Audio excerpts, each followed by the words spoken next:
Concordância do pai, desde que em companhia de alguém conhecido. Judite passou dias de ansiedade, até que o pai apareceu com a notícia de que velho amigo seu faria uma viagem de carroça, devendo passar pela aldeia em que ela realizaria a entrevista de emprego. E já combinara tudo. Em bela manhã de primavera, depois de conselhos e recomendações mil, a mocinha viu-se acomodada na carroça, seguindo ao encontro de Tobias. Pelo caminho, o velho tagarelava sem parar, alheio ao aflito silêncio da menina.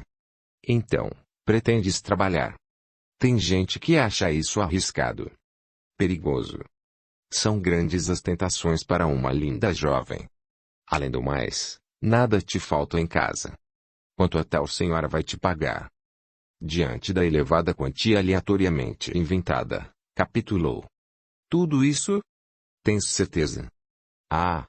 Assim sendo, razão tem teu pai em te enviar para os acertos com a ricaça. Bem que ela poderia precisar de um esposo. Sabes se ela é casada, hein? Pesquisa, minha menina, quem sabe eu não me arranjo. Sou viúvo, bem sabes. Escolha a minha, até agora, há de continuar só. Sempre aparece quem arraste uma asinha para o nosso lado. O único problema, minha filha, é que são todas mais pobres do que eu. Meu sonho é arrumar alguém de posses, principalmente se ela estiver à beira da cova. O assunto estendeu-se. Intimamente, a mocinha temia que ele resolvesse seguir o que seu pai recomendara, acompanhando-a. Estaria em maus lençóis, suas mentiras cairiam por terra. Para seu imenso alívio, o velhote deteve a carregada carroça à entrada do vilarejo, alegando estar atrasado.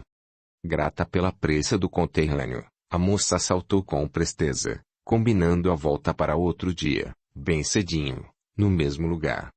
Ele se foi, não sem antes recomendar. Pergunta-lhe se apreciaria casar com um viúvo de boa aparência, trabalhador, desinteressado. Poderás até marcar um encontro. Isso. Contudo, concordando, ela apertou o passo, em breve atingindo as primeiras casas, onde se informou. A rica propriedade ficava bem perto dali. Algo em seu coração dizia que tudo estava perdido, a julgar pelos curiosos olhares e pelo desagrado das pessoas à menção do nome de seu amado. Sem dúvida, ele não era muito querido. Uma vontade imensa de desistir quase fez com que desse meia volta, mas resistiu. Assustada ainda mais como o imponente portão de entrada, temendo o ataque dos enormes e lusídios cães que dela se aproximaram, ferozmente latindo, tratou de enveredar por uma espécie de alojamento, deparando com diversas pessoas, provavelmente criados, em volta de bem sortida mesa. Mal pronunciara as primeiras palavras, uma risada geral acolheu-as, acompanhada de xistes e torpes insinuações. Mais uma que o senhorzinho Tobias engana. Achaste, minha linda, que o jovem elmo se rebaixaria a te aceitar como membro da família? Vai-te, antes que te joguemos no poço. Ou quem sabe queres passar a noite aqui? Não fora a única. Sentindo-se a última das mulheres, envergonhada, temendo as consequências de sua ingenuidade, fugiu dali em desabalada carreira.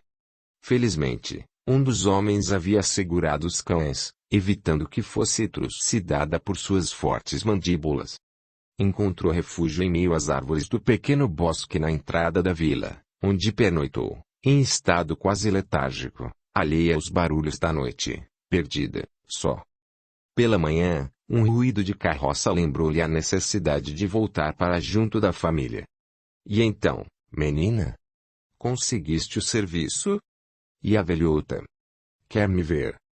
Suportou as perguntas, inventou histórias, descartou qualquer possibilidade matrimonial com a imaginária senhora e finalmente estava em casa. Novas mentiras, a custo formuladas. O serviço de que ouvira falar já estava em outras mãos, chegara tarde demais. Tarde demais. Demasiado tarde se apercebera do caráter nada digno do homem amado. A dor da verdade dilacerava-lhe o coração. Pior ainda, sentia sua falta, amava-o. Escondeu o filho, apertando o ventre com panos, apavorada com o que poderia acontecer com ela e o pequenino.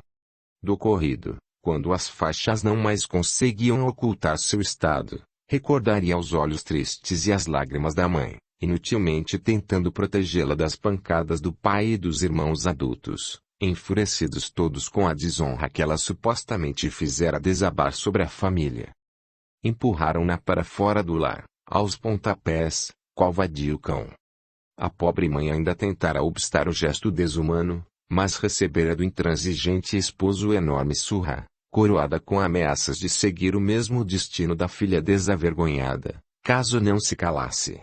Aos prantos, a coitada conseguira sorrateiramente reunir alguns poucos pertences da filha, ordenando a uma das crianças menores que a seguisse, entregando-os à irmã em desgraça, às escondidas do clã masculino.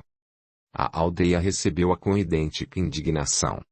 Poucas mulheres, bondosas criaturas conscientes da real condição da mulher em uma sociedade hipócrita e preconceituosa, em que somente ao homem tudo era lícito, atreveram-se a alimentá-la, longe dos olhares.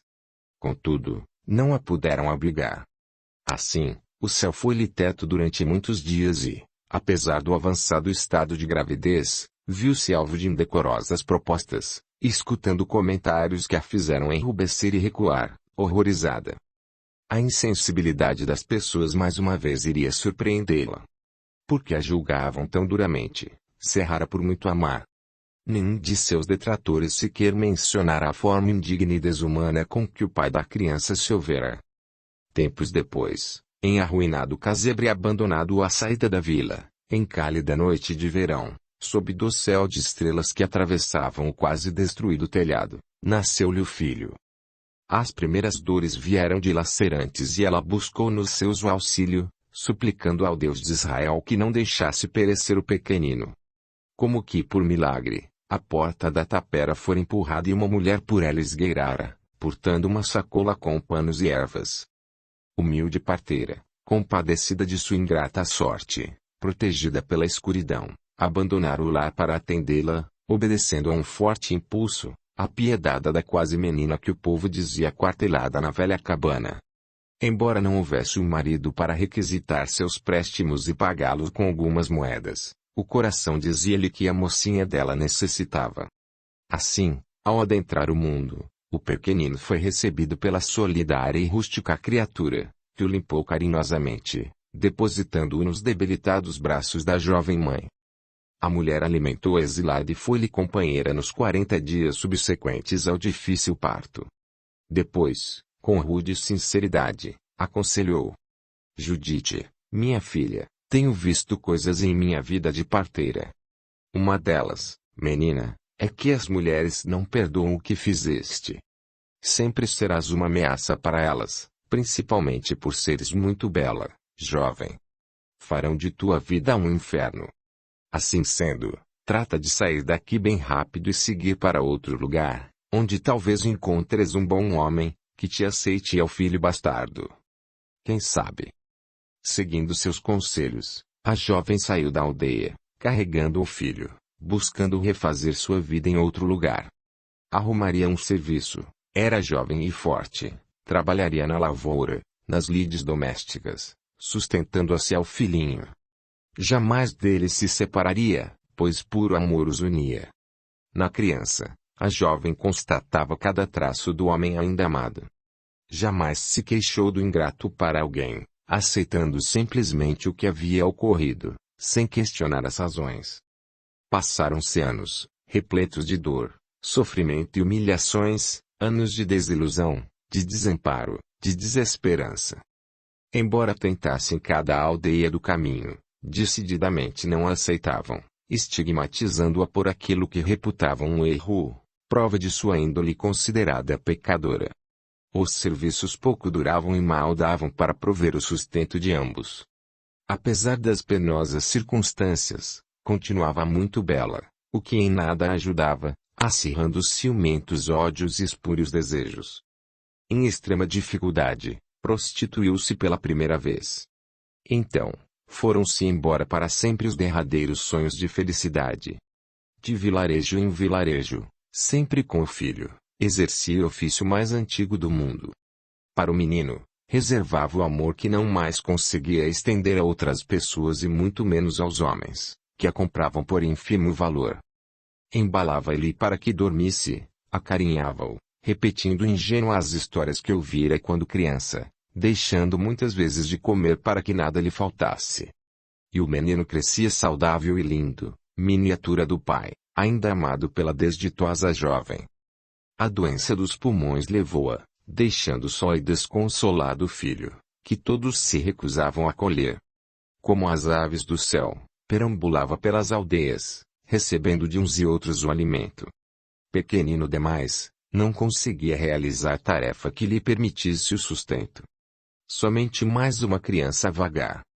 Aconchegado a Jesus, o menininho dormia, protegido por seu manto, aquecido e feliz. Na noite silenciosa, todos se calaram, abaixando as cabeças, envergonhados com a própria insensibilidade, pois um único pensamento os movera desde que o pobrezinho atravessara a densa escuridão, agarrando-se ao Mestre. Livrar-se dele para que pudessem receber a atenção de Jesus, pois todos ali precisavam aprender, tinham seus problemas, suas dúvidas, seus anseios. Nas palavras de Jesus, o esclarecimento. Cobrança nenhuma. Entendia perfeitamente o que se passava com aquelas pessoas. O repetido contato com a miséria humana, vezes e vezes sem conta, tende a anestesiar as almas. Convive-se bem com a dor do próximo, sendo mais conveniente ignorá-la, escudados por armaduras de indiferença e omissão. O mestre, enfocando a figura do inconsequente sedutor, lembrou a responsabilidade de cada ser humano em relação ao outro. Amor, caridade, respeito. Não façais aos outros o que não quereríeis que vos fizessem. Ao brando calor das chamas da fogueira quase extinta, o Rabi resgatou, uma vez mais, a figura da mulher, recolocando-a em patamares condizentes com sua sublime missão de receptáculo da vida. Muitos dentre vós estareis indagando como saberiam de tantos pormenores a respeito da história de Judite. Esquecei-vos de que sou o pastor designado por nosso Pai para cuidar do imenso rebanho que povoa a terra. Uma só das ovelhas não me escapa à amorosa visão. O mestre, olhando para o tranquilo semblante do adormecido menino, continuou. Quis Deus que esta criança viesse ensejar profundas lições, chamando-vos à realidade. Estáveis angustiosos por minha palavra e vos esquecestes de que a terra constitui imensa escola, bastando que tenhais olhos para ver, retirando os argueiros que vos cegam. Quanto sofrimento, provocado pela incúria de um jovem que desrespeitou a sincera afeição de uma mulher, precipitando-a nos abismos da prostituição. Quanto sofrimento, provocado pela intolerância de muitos, desde os familiares até cada um daqueles que a crucificaram, ano após ano, negando-lhe a oportunidade de honesto trabalho. Enfim, quanto sofrimento, porque ainda não conseguis compreender e sentir o verdadeiro amor, aquele que eleva, dignifica, ampara, transcendendo os limites carnais da posse, constituindo muito mais do que simples conjunção carnal. No início, pouco mais do que instinto. Em múltiplas existências, purificar-se-á, ultrapassando os iniciais estágios instintivos, conquistando angelicais patamares. Muitos de vós não me entendereis, todavia tomai ciência de que nada se perde das experiências de cada criatura, constituindo degraus para novas aprendizagens e consequente crescimento do ser, à medida que os sentimentos se depuram. O aparente mal de hoje originará o bem de amanhã. Os protagonistas desta história banal e dolorosa reencontrar-se-ão, vezes e vezes, e o amor será, no decorrer dos séculos, vivenciado, exercitado, aprendido, sublimado, tudo com a finalidade de atingir a plenitude. Suavemente, o mestre levantou-se, com cuidado para que a criança não acordasse, sustentando-a nos braços. Seus olhos percorreram os ouvintes. Entreviu lágrimas nos olhos de muitas mulheres. Elas entendiam-no bem, pois sentiam na carne o peso da intolerância e do preconceito vigentes à época. Também se envergonhavam, porque igualmente intolerantes e preconceituosas. Jesus dirigiu-se a uma delas em especial, guiado pelas vibrações de amor e solidariedade que a envolviam, transferindo para seus braços o pequenino adormecido, murmurando: Mãe, eis o teu filho do coração. Depoimento. Aquele fora um dia longo e quente. Os suores das gentes ainda parecem sensibilizar-me as narinas, pungente recordação do odor de miséria e doenças, miasmas de uma sociedade que marginalizava os mais simples, considerando-os meras bestas de carga, instrumentos de labor, geradores de riquezas para os detentores do poder, ávidas aves de rapina que lhes sugavam o ralo sangue. Órfão de afeto e bens materiais, pequenino e esquálido, perdia-me entre a multidão ansiosa e agitada, sem qualquer chance de acercar-me do mestre, de com ele falar ou talvez de tocar a fímbria das vestes. Recusando-me a desistir, insisti, seguindo a distância, precipitando-me em seu colo com o ímpeto desatinado dos que pressentem mudança, acreditando na possibilidade de atingir a felicidade através dele. Agarrei-me a Jesus, qual náufrago aos destroços salvadores de um barco. Afinal, quem era eu a não ser um náufrago em meio às tempestades existenciais?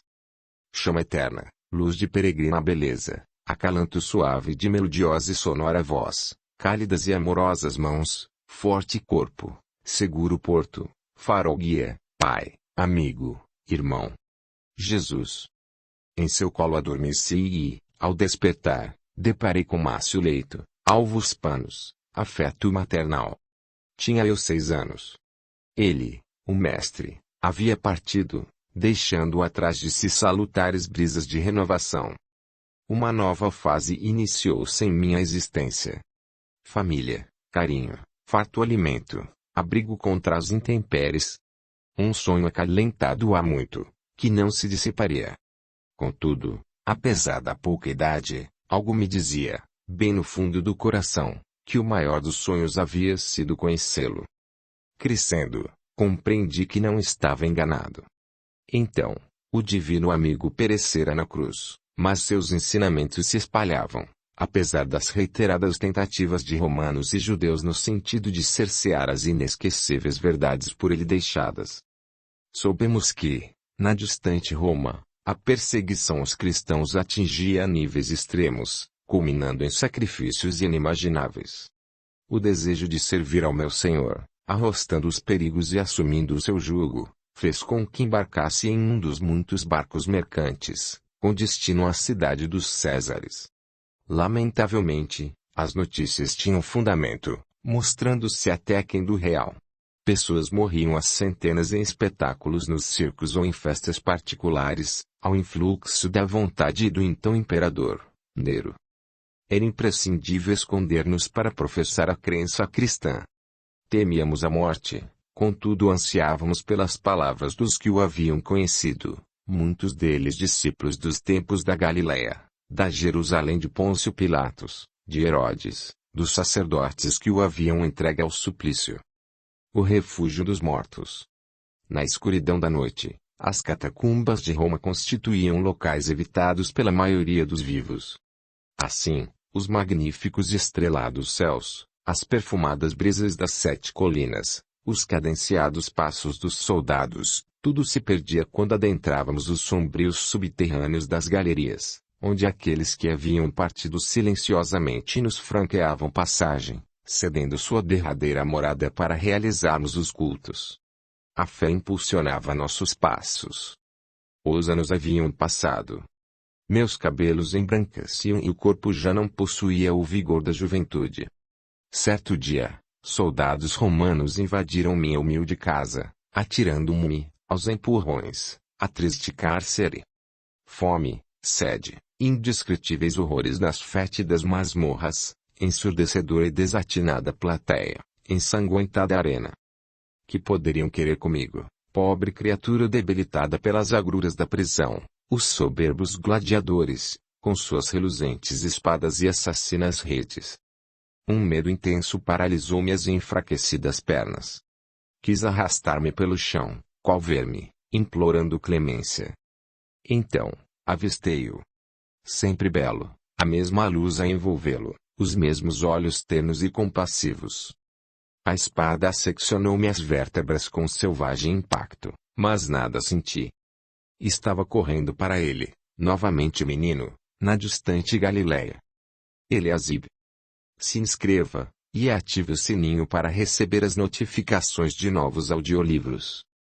2. Paciência. Vendo ele as multidões, subiu a montanha. Ao se sentar, aproximaram-se dele os seus discípulos. E pôs-se a falar e os ensinava, dizendo: Felizes os mansos porque herdarão a terra. Mateus, capítulo 5. Versículo 1, 2 e 4. A doutrina de Jesus ensina, em todos os seus pontos, a obediência e a resignação, duas virtudes companheiras da doçura e muito ativas, se bem que os homens erradamente as confundam com a negação do sentimento e da vontade.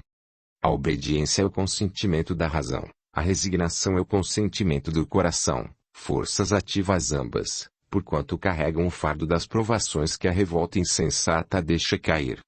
O pusilânime não pode ser resignado, do mesmo modo que o orgulhoso e o egoísta não podem ser obedientes. O Evangelho segundo o Espiritismo, capítulo 9. Incrustada em elevado estratégico local, a pequenina aldeia brilhava ao sol da manhã qual joia de raro valor, assemelhando-se, à distância, a casario de bonecas, rodeado pelas pequenas propriedades com suas plantações e animais. Límpido céu azul e luxuriante vegetação emolduravam-na. As brancas casas, adornadas por singelas trepadeiras em flor, pontilhavam o bucólico cenário. Dedicados aos afazeres da terra, dela retirando o sustento, seus humildes moradores tinham por hábito abandonar bem cedo o aconchego de seus lares, demandando os férteis campos a lhes reclamarem cultivo e atenção, alforjes de provisões os ombros, mergulhados em festa de luz e cor. Aqui ou acolá deparavam com inesperados visitantes, pequeninos animais selvagens que se atreviam a abandonar o protetor asilo das matas, espreitando os humanos em breves assomos de curiosidade, para depois, celeres e assustados, embrenharem-se novamente no escuro verde. Devagar tudo se animava. Acostumados à rotina, os três homens já não reparavam na beleza esplendorosa da manhã e muito menos nos animaizinhos que fugiam em desabalada carreira ao avistá-los, caminhando silenciosos, mergulhadores em seus pensamentos. O pai, em idade madura, trazia nos escuros cabelos e barba os primeiros sinais do tempo, contrastando com a tez saudável, tisnada pelo sol inclemente dos campos, o corpo rijo e musculoso, moldado pelos rudes labores na enxada e na charrua, desmentia o peso dos anos que começavam a marcar a face em profundos vincos. A esguia silhueta movimentava-se agilmente junto aos jovens filhos, em nada ficando a lhes deverem vitalidade. Os rapazes, por sua vez, haviam herdado do homem os negros olhos e cabelos e a complexão elevada e forte. Ao longe, a casa perdia-se entre as árvores, dela somente restando tênue rolo de fumaça nos ares, rapidamente disperso pela fresca aragem matutina. Nela, mãe e filhas iniciavam os afazeres domésticos. O rapaz mais novo percorria os espaços com os olhos fixos no chão, envolto em mil fantasias e emoções, concentrado inteiramente em encantadora figura que não lhe saía da cabeça. A lembrança da amada despertava fugazes sorrisos e disfarçados suspiros, determinando que, de quando em quando, acelerasse os passos, ao embalho de interna melodia da alma. Então, encabulado pelos surpresos olhares dos demais, retomava o ritmo, esforçando-se em manter a costumeira serenidade.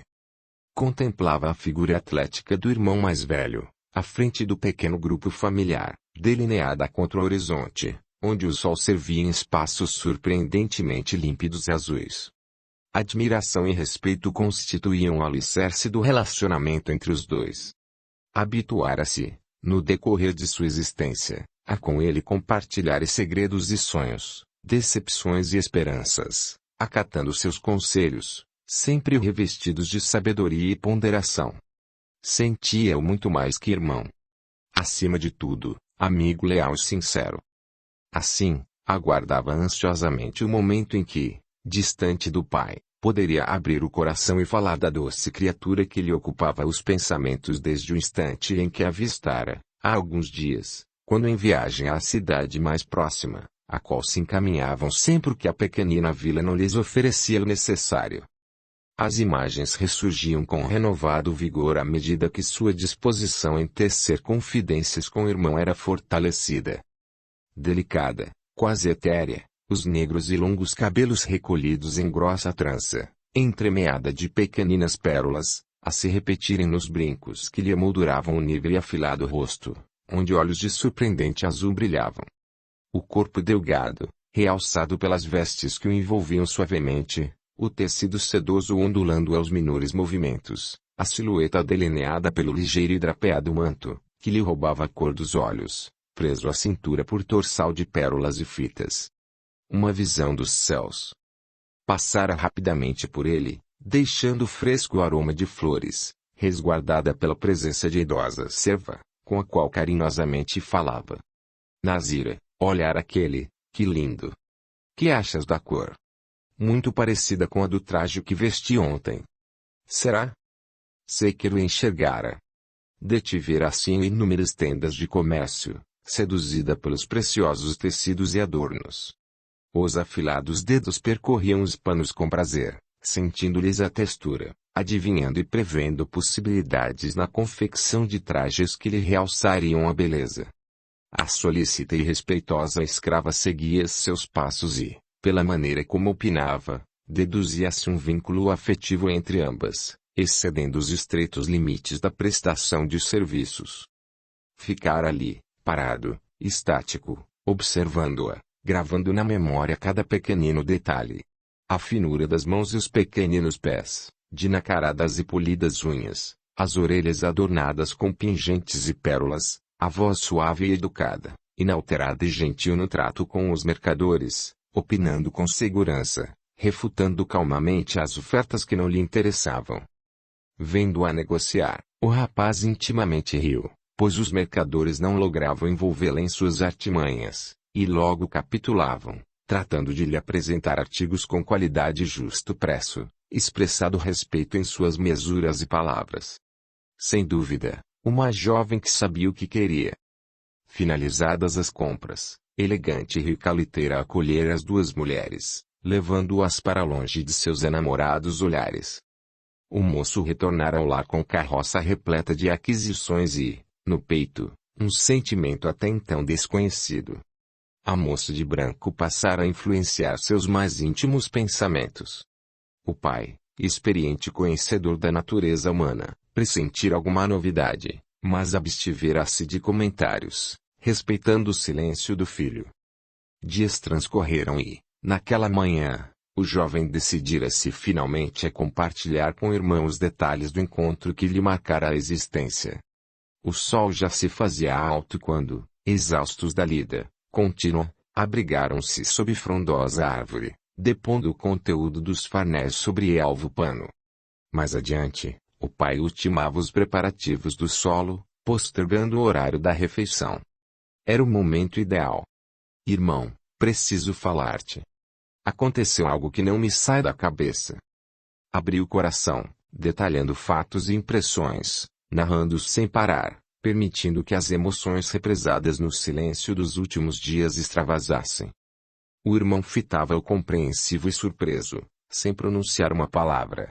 Mais velho e experiente, analisava de forma racional e entusiástica a narrativa, dela retirando algumas deduções. Pelo que me contas, trata-se de uma moça de posses, a julgar pela presença da serva. De abastada origem, talvez nobre. Pela descrição de seus trajes, não se trata de alguém de nosso povo. Possivelmente estrangeira, romana, sem dúvida. Antevia sofrimentos e acerbas decepções. Não sabia o irmão das diferenças entre ambos. Viviam em mundos opostos, conquistador e conquistado. Culturas diversas, níveis sociais diferentes. Olhando o rosto bronzeado do irmão, iluminado por ardente sentimento, os súplices olhos a implorarem compreensão e conivência, decidiu calar, deixando ao tempo o encargo de destruir as ilusões e convocá-lo à razão. Além de tudo, Intimamente considerava a improbabilidade de se encontrarem uma vez